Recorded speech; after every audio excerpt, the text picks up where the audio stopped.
La transition de chasseurs-cueilleurs en agriculteurs-éleveurs néolithiques est un événement clé dans l'histoire du monde et de l'humanité, car elle a permis d'engendrer l'explosion démographique et technologique dont nous connaissons les conséquences.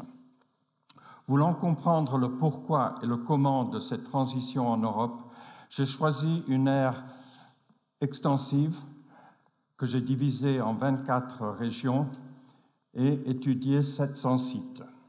Le néolithique s'est développé au Proche-Orient. À partir de 7000 avant notre ère, suite à la croissance démographique de sociétés hiérarchiques en rupture et de crise climatique, une partie de la population a entamé une migration vers l'Occident, par diverses voies maritimes et terrestres.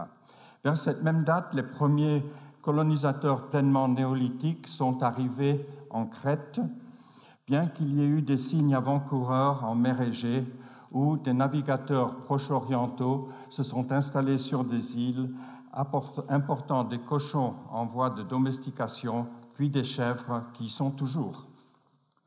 Dans mon aire d'étude, la transition a duré 2500 ans, entre 7000 et 4500. Elle s'est faite par le biais de migration et d'acculturation, avec certains cas de transition presque millénaires. Il y a peu d'indices d'agression entre les groupes et les chasseurs-cueilleurs ont fini par s'intégrer dans le monde néolithique et ceci est confirmé par la génétique. Chaque cas est différent. Des attributs néolithiques ont été apportés aux occupants de la grotte Franchti et plus tard à la Grotta del Luzzo, où les occupants, après plusieurs siècles de transition, sont devenus néolithiques, chacun à sa façon. Par contre, au Monténégro, les occupants de la grotte Odmut, au pied d'un canyon, ont acquis des attributs néolithiques vers 5900, mais sont restés essentiellement chasseurs-cueilleurs jusqu'à ce qu'ils quittent le site 800 ans plus tard. Au niveau régional, sur les berges du Danube, dans les grottes de fer, des villages de chasseurs-cueilleurs-pêcheurs ont vécu la transition pendant 7 siècles, puis disparaissent sans avoir pratiqué l'agriculture.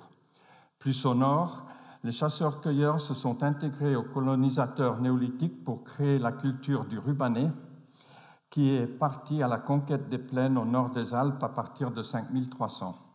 Enfin, au Trentino, les chasseurs-cueilleurs ont ignoré la néolithisation de la plaine du Pô pendant 5 siècles, puis ont progressivement acquis les attributs pour s'intégrer au monde de production vers